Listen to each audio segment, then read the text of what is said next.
नमस्कार दोस्तों, आपके अपने चैनल हमारे संस्कार में आपका बहुत बहुत स्वागत है। कर्पूरगौरम करुणावतारम संसार सारम भुजगेन्द्रहारम सदा वसंतं हृदयारविंदे भवं भवानी सहितं नमामि। ओम नमः शिवाय। हर हर महादेव। आज हम आपके लिए आषाढ़ अमावस्या की कथा लेकर आए हैं, जिसे कि दर्श अमावस्या या हलहारिणी अमावस्या के नाम से भी जाना जाता है। अगर आप हमारे चैनल पर नए हैं और अभी तक आपने हमारे चैनल को सब्सक्राइब नहीं किया है तो प्लीज़ हमारे चैनल को सब्सक्राइब करें, वीडियो को लाइक करें, ज़्यादा से ज़्यादा शेयर करें ताकि यह कथा दूसरे लोग भी सुन सकें और इसका लाभ प्राप्त कर सकें। बेल आइकन को दबाना ना भूलें ताकि हमारी आने वाली वीडियो की जानकारी नोटिफिकेशन के ज़रिए आपको मिल जाया करे। तो चलिए शुरू करते हैं कथा। श्री विष्णु पुराण के अनुसार श्रद्धा भाव से अमावस्या का व्रत रखने से पितृगण ही नहीं बल्कि श्री ब्रह्मा, इंद्र, रुद्र, अश्विनी कुमार, सूर्य, अग्नि, अष्ट वसु, वायु, विश्वदेव, ऋषि, मनुष्य, पशु, पक्षी, सरीसृप आदि समस्त भूत प्राणी भी तृप्त होकर प्रसन्न रहते हैं। महाभारत काल से ही अमावस्या पर तीर्थ स्थलों में पिंडदान करने का विशेष महत्व रहा है। हर महीने में अमावस्या आती है और इस तिथि पर पितरों के निमित्त श्राद्ध, तर्पण, पिंडदान आदि कार्य किए जाते हैं। यदि आपका इतना करने की सामर्थ्य न हो तो आप उपवास रखकर व्रत की कथा भी सभी को पढ़ लेनी चाहिए और सुननी भी चाहिए। अगर किसी से पढ़नी नहीं आती तो उसे सुना भी देनी चाहिए, उसका असीम पुण्य प्राप्त होता है। अमावस्या के दिन जिस घर में अमावस्या की कथा का पाठ होता है उस घर के पितृगण भी सदैव तृप्त रहते हैं और अपने परिजनों को आशीर्वाद देते रहते हैं। सनातन धर्म में पूजा पाठ के लिए आषाढ़ महीने को बहुत ही शुभ और महत्वपूर्ण माना जाता है। इस महीने में आने वाली अमावस्या को आषाढ़ अमावस्या या फिर हलहारिणी अमावस्या भी कहा जाता है। कहीं कहीं इसे दर्श अमावस्या के नाम से भी जानते हैं। आषाढ़ अमावस्या पितरों के तर्पण के लिए ही नहीं बल्कि किसानों के लिए भी बहुत ही खास मानी जाती है। इस दिन नदी में स्नान करके पितरों की पूजा करनी चाहिए। इसके अलावा हल और खेती में उपयोग होने वाले सभी उपकरणों की भी पूजा आज के दिन की जाती है। अमावस्या तिथि पितृदोष और काल सर्प दोष को दूर करने के लिए भी अति शुभ मानी गई है। प्राचीन कथा के अनुसार बहुत साल पहले की बात है कि किसी गरीब ब्राह्मण परिवार में पति पत्नी और उनकी एक पुत्री रहा करते थे। सारा परिवार भगवान की भक्ति में हमेशा लीन रहता था। उनकी पुत्री सुंदर, संस्कारी और गुणवान थी। वह उसके लिए वर की तलाश कर रहे थे, किंतु निर्धन होने के कारण उसके विवाह में बहुत सारी बाधाएं आ रही थी। उसकी शादी पक्की होने का नाम ही नहीं ले रही थी। भगवान की दया से एक दिन उनके घर में एक बहुत बड़े महात्मा आए। उस कन्या ने उनकी खूब सेवा की और कन्या की सेवा भावना से प्रसन्न होकर महात्मा ने उसे आशीर्वाद दिया। तब उस लड़की के पिता ने कहा कि महात्मा जी, हम बहुत समय से अपनी पुत्री के विवाह के लिए वर की तलाश कर रहे हैं, मगर हमारी निर्धनता के कारण हर बार बात बनते बनते बिगड़ जाती है। कृपया बताइए तो हमारी पुत्री के हाथ कब पीले होंगे। महात्मा जी ने उस लड़की का हाथ देखा और बड़े ही निराशाजनक स्वर में बोले, इस लड़की के हाथ में तो विवाह की रेखा है ही नहीं। यह बात सुनते ही ब्राह्मण तो बड़े उदास हो गए। फिर बोले, क्षमा करना महात्मा जी, मैं आपके कहने का अर्थ नहीं समझा। महात्मा जी ने फिर कहा कि वत्स, तुम्हारी कन्या के हाथ में विवाह रेखा है ही नहीं, इसके भाग्य में विवाह सुख नहीं लिखा है। महात्मा जी के मुख से ऐसे वचन सुनकर वह ब्राह्मण दंपति रोते रोते महात्मा जी के चरणों में गिर गए और उनसे इस समस्या का समाधान बताने के लिए कर जोड़कर विनती करने लगे। तब महात्मा जी ने उन्हें अपने चरणों से उठाया और बोले कि पास के ही गांव में एक सोना नाम की धोबन जाति की पतिव्रता महिला अपने पति, बेटे और बहू के साथ रहती है। वह एक महान पतिव्रता स्त्री है।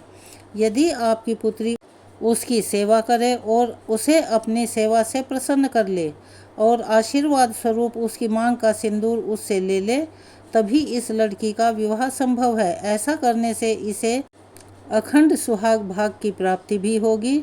लेकिन ध्यान रहे, वह पतिव्रता महिला कहीं भी आती जाती नहीं है। महात्मा जी ब्राह्मण दंपति के घर से विदा हो गए। अब भोर होते ही ब्राह्मणी ने अपनी पुत्री को सोना धोबिन की सेवा करने के लिए भेज दिया। लड़की पूरे दिल से सोना धोबिन के घर की साफ सफाई और बाकी घर के काम भी उनके उठने से पहले ही करके अपने घर वापस लौट आती थी। यह क्रम काफ़ी दिनों तक चलता रहा। एक दिन सोना धोबन अपनी बहू को शाबाशी देते हुए बोली कि बहू, तुम तो ब्रह्म मुहूर्त में ही उठकर घर का सारा काम काज कर लेती हो और मुझे पता तक नहीं चलता। बहू बोली, माता जी, मैं तो सुबह देर से उठती हूँ। मैं तो सोच रही थी कि घर के यह सारे कामकाज आजकल आप ही निपटा लेती हैं। यह जानकर सोना धोबन को बड़ी ही हैरानी हुई। उसने सोचा कि आखिरकार उनके घर का यह सारा काम कौन करके चला जाता है। इस बात का मुझे पता लगाना चाहिए।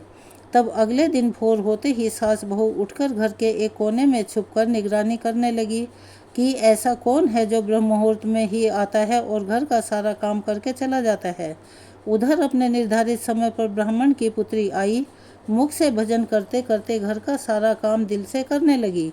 अपना काम पूरा होने पर जब वह वहाँ से जाने लगी तो सोना धोबन ने उसे पकड़ लिया और उसके सामने आकर उससे पूछा कि तुम कौन हो बेटी, और इस तरह छुपकर मेरे घर का काम क्यों करती हो।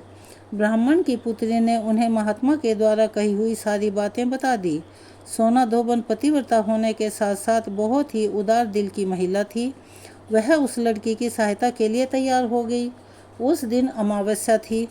वह उस लड़की के साथ बिना अन्न जल ग्रहण किए व्रत रखकर उसके घर की ओर चल पड़ी।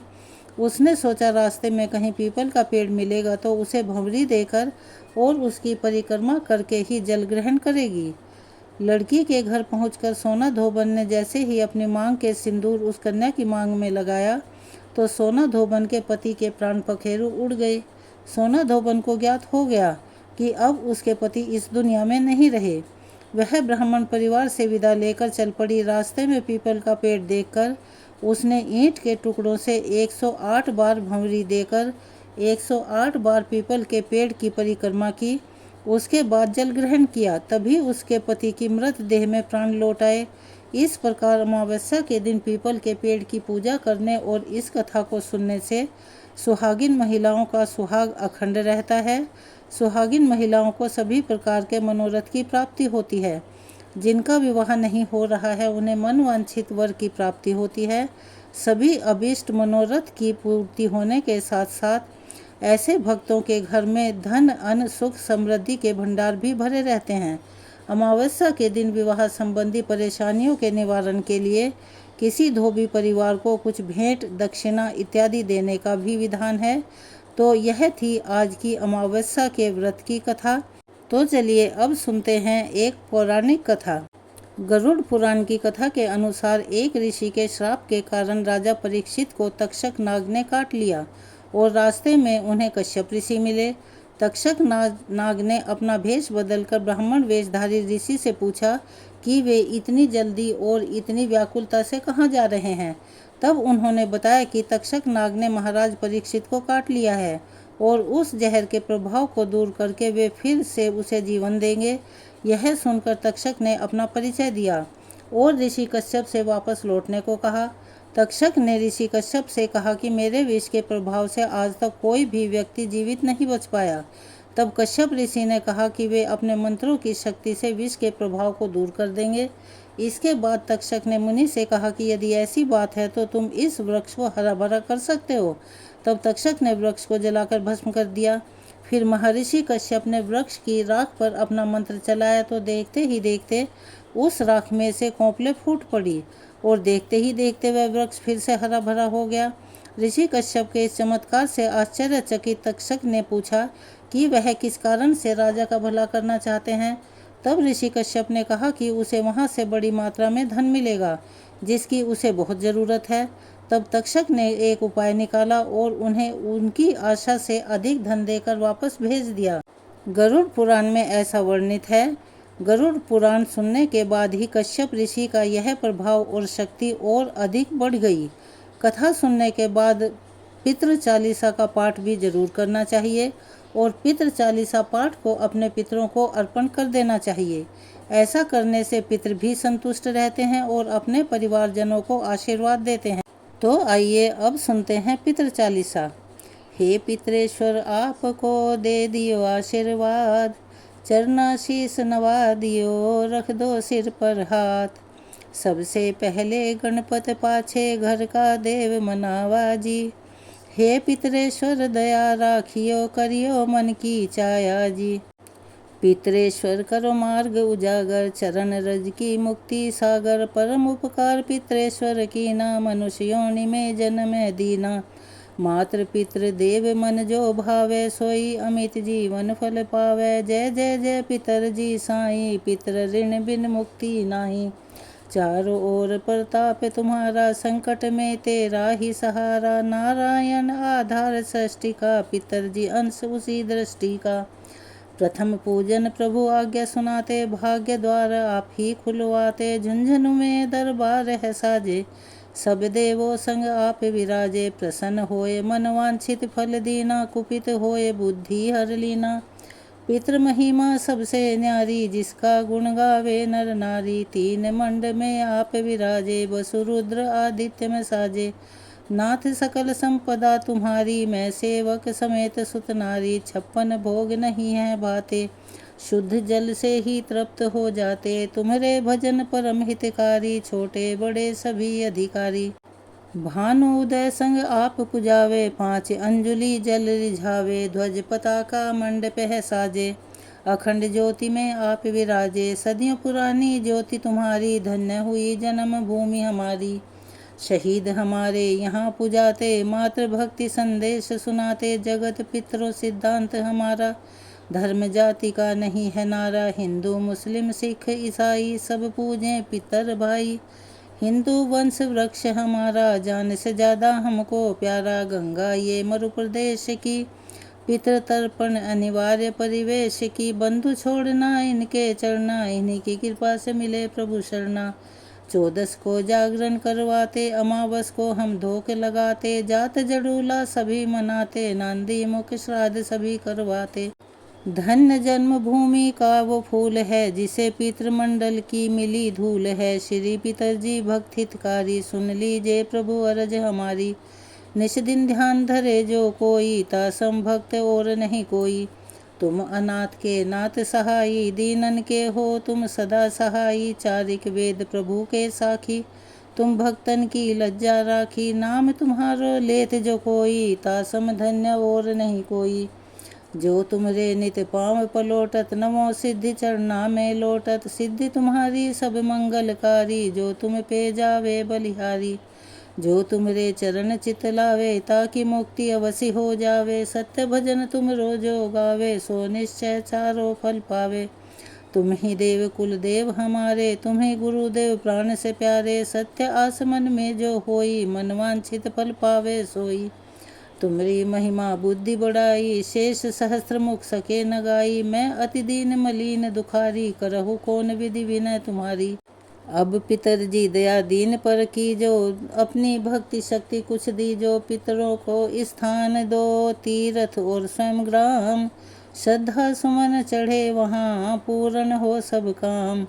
झुंझुनू धाम विराजे हैं पितर हमारे महान, दर्शन से जीवन सफल हो पूजे सकल जहान। जीवन सफल जो चाहिए, चले झुंझुनू धाम। पितर चरण की धूल ले, हो जीवन सफल महान। तो दोस्तों, यह थी पितृ चालीसा। आज की कथा हमारी यहीं समाप्त होती है। अगर आप हमारे चैनल पर नए हैं, अभी तक आपने चैनल को सब्सक्राइब नहीं किया है, तो प्लीज़ हमारे चैनल को सब्सक्राइब करें, वीडियो को लाइक करें, ज़्यादा से ज़्यादा शेयर करें, ताकि यह कथा और लोगों को भी लाभ पहुंचा सके।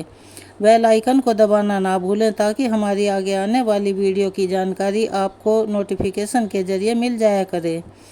कमेंट्स बॉक्स में हर हर महादेव, ओम नमो भगवते वासुदेवाय नमः, हरे कृष्णा, राधे राधे लिखना ना भूलें। अपना सहयोग और प्यार हमें ऐसे ही देते रहें। धन्यवाद।